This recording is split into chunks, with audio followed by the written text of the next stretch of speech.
del déglu del xool Feeling Dakar site bi lay jox information yu leer Feeling Dakar yaa ngi Feeling Dakar di nga am info yu leer ci people et sport politique Feeling Dakar yaa ngi Feeling Dakar Feeling Dakar notre plateforme d'information.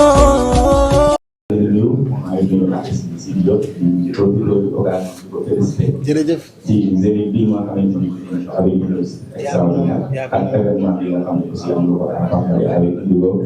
di nuyu kilifa di ko féliciter moom aussi en PCA c'est un plaisir que ñu gis nouvelle commune bi étant jeune nga yàgg a xeex nga am nii donc jeunesse bi ñu ngi amaat yaakaar ci yow ah di am solo di nuyu ñi nga xamante ne ñoo ngi stable pour bañ a guddal alors moi j'ai deux questions parce que ñaari questions lañ naa ko joxe récemment si dañu gis Wally Seck doon joué fii ci hôtel Adelaide. jënd ci digg bi ñu daal di tànn soirée ñu wax que ni problème perception la yooyu noonu alors question bi dama leen koy boole yéen ak waa Indigo est-ce que yéen a ngi préparé wu à ça à l'union pour éviter ces genre d'incident yi am ci événement boo xamante ne bii ñu dañuy tànn seen biir ñëw seetaan pour seen artiste bégal deuxième bi mooy sa album bi nga xamante ne ña ko doon xaar. avant Zénith bi lañ waxoon day génn mais quelque part bi rek ñu génne ci album bi pour accompagner événement bi est-ce que doo profité ci occasion bi génne album bi nga xamante ne sa fan si mun ko xaar merci beaucoup.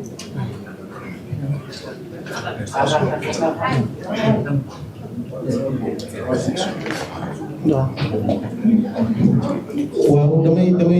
mujjee ci question bi nga mujjee posé mon frère maa ngi lay siyaare bu baax mu jëm ci mbirum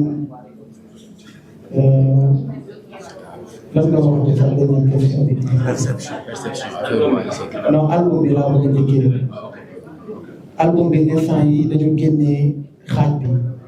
muy première vague bi parce que dañoo nekkoon ci promotion bu Zénith bi donc mënuñu woon génne album bi yëpp album bi 18 titres la ñu génnee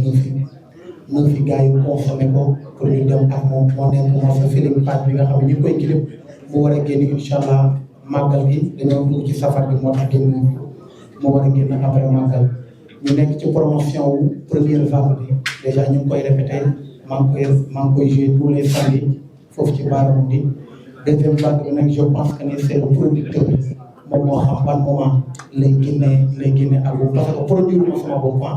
dama am producteur am label am staff boo xam ne ñoom ñoo naan ma kaay way bu weesoo kaay way datu affiche bi génne deuxième album bi yëpp ñoom ñoo ko géré man côté boobu si kii laaj gëstu moom la yóbbaale donc deuxième question bi mu nekk ci affaire perception bi donc loolu mu xam naa damay bàyyi madame Indigo mi nga xam ne moom moo en tant qu'artiste naka ngay gisee genre instant yooyu nga xamante ne soirée. waaw c'est pas normal wax nga dëgg nit ñi jënd seen liggéey ñëw mu demee noonu mais xam naa ne artiste bi taxawal tamit di woy bëggewu ko woon noonu boo ko gisee ni mu ñëwee taxawal ni mu indee orchestre bi yëpp woy ba mu neex moo ko indi woon mais je pense que ni loolu yëpp boo ko gis nañu ko madame Indigo dina ci gën a bàyyi xel ak waa Grand Théâtre pour nga xam ni loolu nañ ci gën a bàyyi xel et merci beaucoup ci fàttali bi ñu ko fàttali dinaa bàyyi madame Indigo mu indi ci ay leer mais je pense que ni artiste bi taxawoon di woy bëggeewu ko noonu public bi aussi comprendre nañ ni artiste bi bëggeewu ko noonu dafa accident la am na mais tamit dinañu servir de leçon pour madame Indigo teg ci jël ay matuwaay. Bien sûr ay erreur mun na bañ a ñàkk mais on va toujours faire en sorte de prendre certaines choses en considération pour éviter que le jour J, que ce soit qui faille ticket moins payer pour passer de certaines choses. Mais encore une fois, ce n'est pas Samba, peut-être monde qui va arriver à mieux répondre de manière plus ponctuelle à la question. Bon, merci Madame Indigo. Donc, désormais Madame Indigo. Alors, defe naa Grand Théâtre bi mu dalee organiser ba léegi mosoo leen dégg genre vraiment yi nii di am nous voulons placer tey la culture au sommet bëgg nañ def affaire bu grand affaire bu grande bu toll dayoo Grand Théâtre li mu war jumtukaay yi mu war yu mu laaj lépp loo xam ne ça va ci contour organisation bi dañ koy def dañ koy matale incha allah na seen xel daal defe naa jël leen suñu matuwaay ñun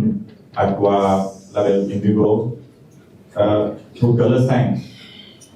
incha allah képp koo xam ne da ngay jënd sa ticket maa ngi koy wax non seulement loo jënd ticket rek pour ñëw jouer da ngay jënd ticket Grand Théâtre Indigo Subatel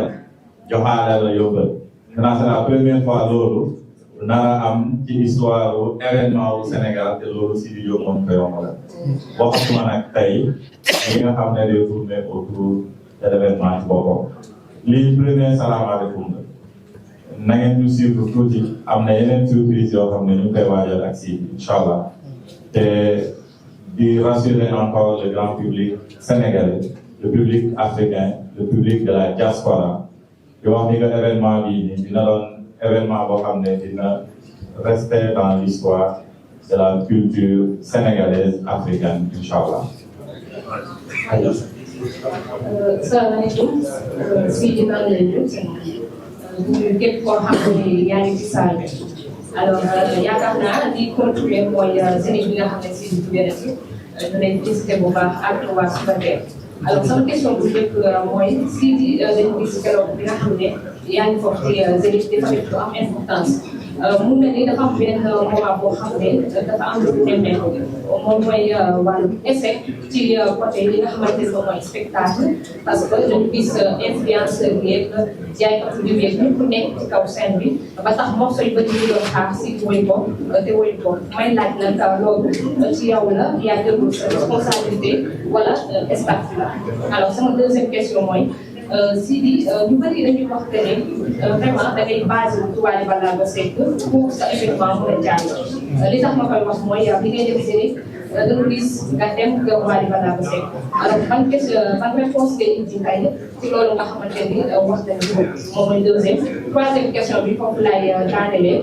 la plupart Sidy dañuy gis buy def événement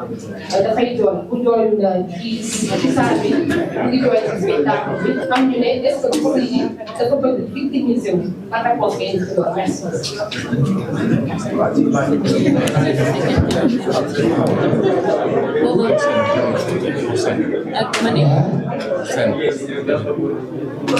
waaw je pense que comme ni ko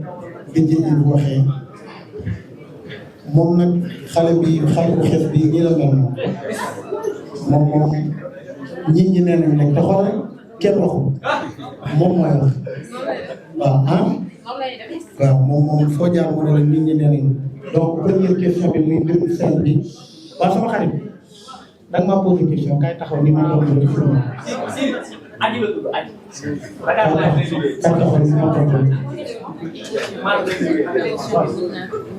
donc côté scène bi je pense que ne Bidji Ibu nee na ma dina ci tontu deuxième bi mooy dem bi ma dem kër Wally dama xool li rafet ma def ko parce que man ñaari góor ñoo ma jur ñetteel rek Wally Seck pour mu leer ma wax la ko tey pour buñ dajewaatee feneen nga may poser question c'est pas mon ennemi c'est mon frère ñu bokk benn métier bi ñuy def il m'aime et je l'aime beaucoup bu ma defee lu koy ñu jënd ma commencé ci kaw ma seeti suma maam Baba Ma dem kër suma papa Youssou jóge fa dem ci ki nga xam ni mooy Papa Diouf ma jóge fa dem ci Viviane dem ci Aline Mbaye Nder Fallou Dieng bu fekkoon dama tëb rek dem ci Wally kese sa question bi mën na am sens mais dama seeti suma ay nawle artiste te Wally Seck turam kenn mënu ko génne ci musique sénégalaise te nag ma defoon li may def ba pare sote kër Wally dina doon loo xam ni bu rafet ci yéen bu rafet ci man bu rafet ci doomu aadama bi koy seetaan te nag cëram moo di toog ci dëkk bi suba incha allah xaaral sax ma demaat këram pour invité ko ci bis bi suba xaaraatal ma demaat ci suma papa Youssou Ndour Ismaïla Lo Baba Maal El Hadj Keita Tarba ñoom Mandiaye Thiat ak ñëpp xaaraatal ñëpp Viviane ak Aïda Samb ak ñëpp parce que sama ay nawle artiste lañu te nag man ku xool ci musique bi nu mu demee xam ni artiste yëpp dañu ko bëgg donc bref loolu lu ma war a def la ma dem def ko parce que sama frère la sama nawle artiste la. Troisième question bi mooy Sidi jooy waaw Zénith la ñu ma gis ma jooy te nag nit bu nekk nit la man du ma nit buy victimiser wu kooku du Sidi Diop bu ma doon victimiser wu ñaata bës nga dégg ci Sidi te mosuma woo benn presse ña la kaay ma wax te xam naa lu bari nag lu ma war a wax mais kooku du ma victimiser wu man alali Serigne Touba la moom moo victimiser wu bu ma jooyee dafa fekk ni sama xol moo fees mooy damay taxaw yenn saa ci kaw scène bi gis Matar Diop suba teel xool ma gis petit taawu pour xewoon xam naa ni image boobu ngay wax ma jooy parce que tamit lim ma waxoon daf ma ko defal bi may signé daf ma ne Sidi dinaa la yóbbu Zénith incha allah te bi may doog a dugg ci Zénith bi ci tax mu metti mu jooy moom ma jooy quoi qu'on puisse dire ñi gëmoon ni Sidi dina guichet fermé Zénith bariwul parce que dañoo nekk ci benn dëkk boo xam ne booy dëkk li la ñu ñaanal la yàlla na fees mais da ngay gis sax ku la woo lim lay njëkk laaj ba fees na yenn ruq yi nu mel loolu yëpp ay poids la woon donc ma ànd ak doomi kor mooy yóbbu ñu bari di ko woo naan ko da nga saraxe booy bi parce que c'était pas le moment nga ko yóbbu Zénith mu nekk benn poids ci moom ñu bari di ma woo lan moo tax nga d'accord lii mais dañu la saraxe yow 10 000 places foo koy feesalee fii di ci benn album nga def ko est-ce que mënoo woon njëkkee ay Diop de Paris dox Pullman dox Osman man leen fii benn yàlla mooy maye benn yàlla la ñëpp di ñaan nañu ko ñaan te toog seetaan ko bu bis baa bu ñu mayee 50 personnes ñu woyal ñu te dem ñibbi mais nag ba ma ñëwee sama producteur woo ma ci ko xamal na ni biir yi jeex na ma xam ni kii la ma waxoon def na ko bu ma jooyu du ma doomi ko mënu ma koo may lu mu am mënu ma ko yóbbu fu mu demoon mais xol nag bu feesee te nag liñ naan rongoñ dafa romb deret romb dëkk li ko génnee yomb damaa jooy parce que man noonu laa mel man bu ma fekkee woon sax fu ñuy néewalee doole nit bu ma ko mun ta faj damay jooy bu ma jotee woon ak nit léegi nga woo ñu ne ñu waxal sa version bu ma waxee mun naa jooy parce que man noonu laa mel noonu la ma suñu borom bindee sama yaay daf ma koy xasee ne fii di xoolal jigéen la man noonu laa mel mais nag quant à victimiser wu kooku du man ndax suñu borom tegu ma natt mooy victimiser wu maa ngi sant yàlla bu baax xale laa maa ngi liggéey koppar baa ngi dugg bu baax a baax maa ngi sant yàlla bu baax a baax jërëjëf ci côté scène bi je pense que yow mën nga indi wala fi waaw amal ko 2025 dana tëgg biir incha allah yàlla na ko suñu borom def merci beaucoup incha allah je pense que ici di tontu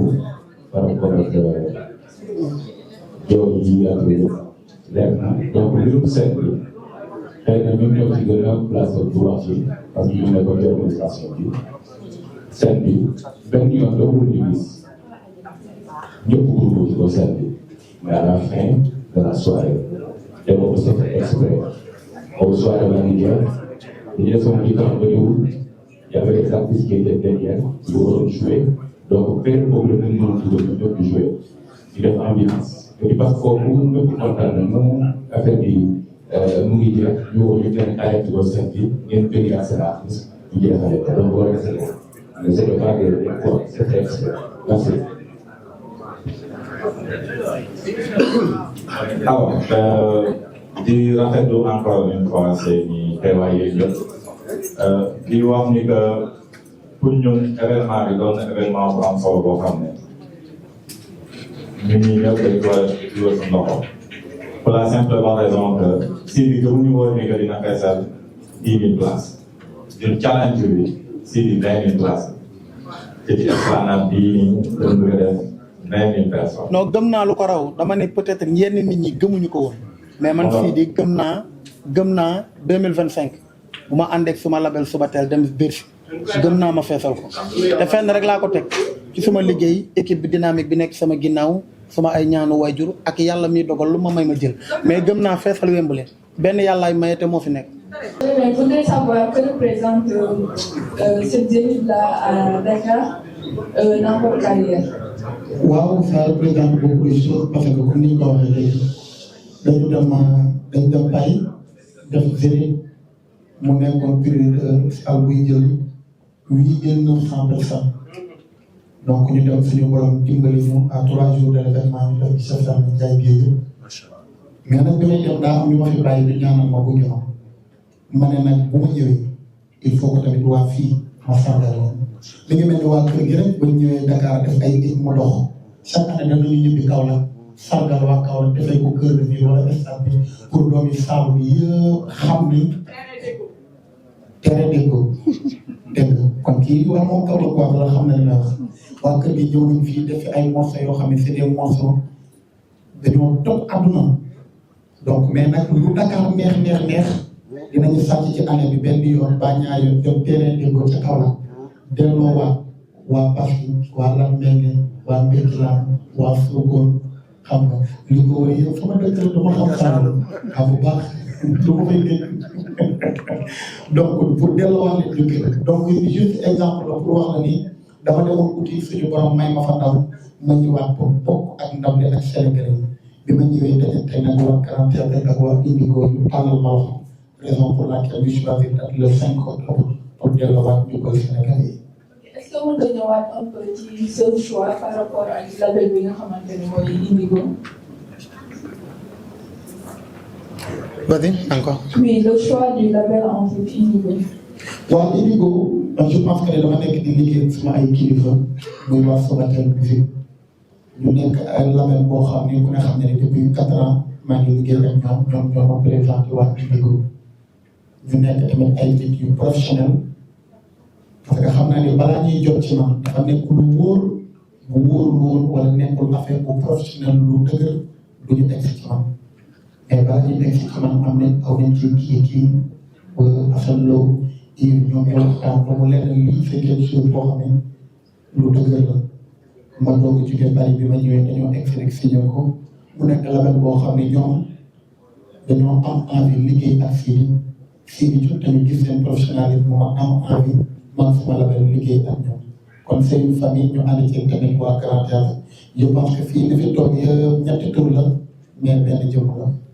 Après. Voilà quoi, monsieur le directeur, Magnésia, bu baax a baax. Sidi mon ami, mon frère, madame Magnésia, Yves, suñu représentant, et monsieur, yéen ñëpp toute la presse, maa ngi leen di nuyu bu baax a baax. ndax ku nekk xam na ni tey presse bi dafa am ñoo xam ne dañoo boycotté waaye bëgg Sidi Diop bëgg Sobatel waaye tamit bëgg Grand Théâtre moo tax yéen ñëpp ngeen ñëw kon chapeau à vous.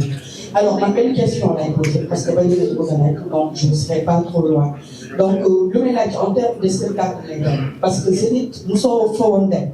donc Kumpa dafa doon rey Sénégalais yi ba nga xamante ni partout en Afrique nit ñi déplacé wu nañ dem ñun ñoo fa woon donc gis nañ dafa nekk en terme d'Afrique gis nañ tamit li nga xamante ni ñu jógee Italie Allemagne Belgique ak yeneen dëkk doon ñëw parce que nag Kumpa la di xool Sidi Diop lan lay indi Zénith alors fii Grand Théâtre mos na def spectacle alors lan moo war a doon Kumpa bi ba Sénégalais yi tamit war a yàkkal ci pour ñu seen liggéey bu la ñëw fii loolu la am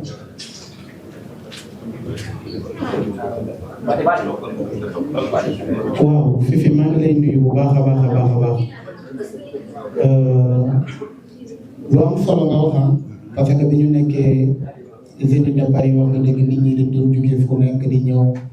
Kumpa bi moo nekkoon Sidi Diop dina ko feesal du ko feesal ñenn ñi dañoo ñëw pour sotle ma parce que xam nañ ne Sidi Diop mérité na vraiment ñu jógee fenn fu nekk ñi ñu jógee nañ ba Amérique am na ñaari jigéen yoo xam ne dama wàcc di ndékki ñu ne ma ñun Atlanta lañ jógee mais dañu la bëgg am ci yow ñeewantal fonk la loolu tax ñu dagg suñu liggéey ñëw xamuñu woon sa hôtel bi nga daal dañoo ñëw rek pour fajar gi ñu delluwaat ñooñu ni ñu def ci seen xol bëgg googu ñu def ci seen xol ba ñëw sotle ma bëgg bu ko raw la Sénégalais yi nekk fi am ci man parce que jour boobu war nañ ma benn vidéo bëgg dem Kër Matar Pikine Guédiawaye bi ñu wanee ni salle bi fees na am na ay nit yoo xam ne duñ génn ci mbedd bi di jubilé comme Coupe d'Afrique du Sénégal nga xam ni dañu ma ko yéene te amul benn artiste boo xam ne rek nekk nga biir Sénégal te message wala nga bind ma page wala nga yéene ma bis bi rawatina ak sama nawle yi déplacé wu ñëw donc Kumpa bi nag fii du leneen mooy koo xam Sidi Diop xam ko ci spectacle xam ni man damay woy ba pare fecc man. da ngaa mën nag da ngaa mën da ngaa mën. man bu ko gars yi fecc sax man ma fecc ko muy deuxièmement beneen kumpa bi ci nar a nekkaat mooy am na artistes yoo xam ne ñoom ñëpp dama leen ne yóbbu woon ñu ànd ñun ñëpp ci kaw scène bi représenté Sénégalais mais am na ay artistes yoo xam ne ñu ngi woon fii Dakar te peut-être seen jot wala seen yitte may ko woon ñu dem artistes yooyu yëpp dama leen di invité waat ñu ñëw rejoindre ma sur scène bi boole koog artistes yi nga xam ne amoon nañu yéene gunge woon donc ñi demoon ak ñi nga xam ne dañoo nekkoon ci leen programme ak yi nga xam ne ñi ngi woon fii mais mënuñu woon dem ñëpp laay dajale indi leen ci kaw scène bi mu nekk pour une première fois muy deuxièmement lii ma gis waa indi ko ak waa suba télévision grand théâtre teg ko ci son ak lumière loolu rek ëppal parce que man joué naa spectacle bu nekk mais li ma liggéey Yves Wane ma teg ci sama bët dama dee Sidi Diop ba tey yàgg ko ma nag ci musique bi mais gis moom ñu teg ko fii grand théâtre maanaam le jour même bu ma woy nga dagg sa ticket rek ñëw xool son ak lumière ak décoration bi ñu fa teg loolu rek jar na nga fay sa 100 000 ñu décorer la ko nga seetaan ko dem ñibbi li ci def nag man la Sidi Diop yow xam nga ni kii yaboo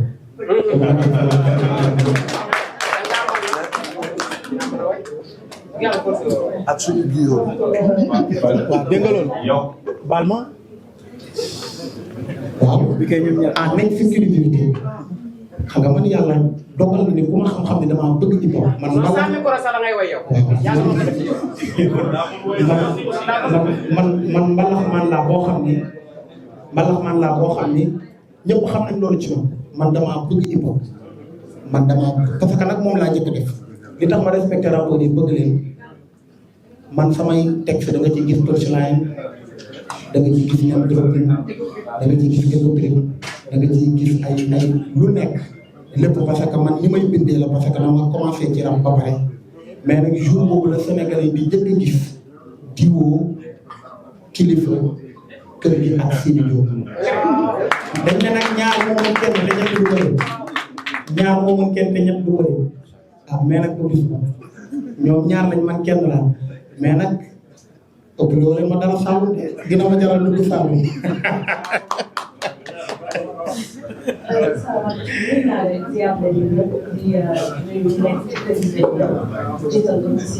jërëjëf. kilifa ñu lay félicité encore nag wax dalal ak jàmm tey boo ñu promettre changement bi dañ koy gëm parce que xam nañ ko ci yow monsieur le directeur bienvenue ñu ngi xaar surtout ci lépp li nga xam ne moom lañ xaar monsieur Diaité bonsoir ñu ngi ziar suñu frère ak organiser l'arrivée ak Yves suñu frère donc Sidi Diop daf ko projet léegi parce que sama première question bu ñu woon laajte est-ce que jour boobu dinañ mën a xaar le retour de kilifa sur scène parce que suuf nañ ma ne ma kilifa hormis rab bi voyage la gën a mën ndax doomu kaw la est-ce que suñu voyage bi dañu xaar ngeen bay ko yéen ñaar wala da ngeen changé ci doon ñu ci rab bi comme ci ko foofu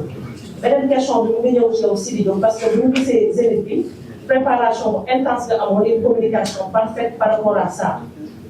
ñu gis ne aussi impliqué ci artistes yu Sénégal yëpp xale yi ñi mag a génération yëpp boole ngeen ci est-ce que tey ñu ngi xaaraat cette touche là au niveau de Zénith bu Dakar ak style bi nga xam ne mooy style vestimentaire bi nga war a sol parce que gis nañ Zénith bi weesu Sidi Diop a opté avec son label de porter que les tenues traditionnelles est-ce que bii pas da ngay changer style tenue wala da ngay ñëw ci beneen style tenue boo xamante ne dañ koy xaar ma dernière question dafay concerner le grand théâtre ak ñi yor organisation parce que dañ doon gis ne artistes yi bu ñuy organiser grand théâtre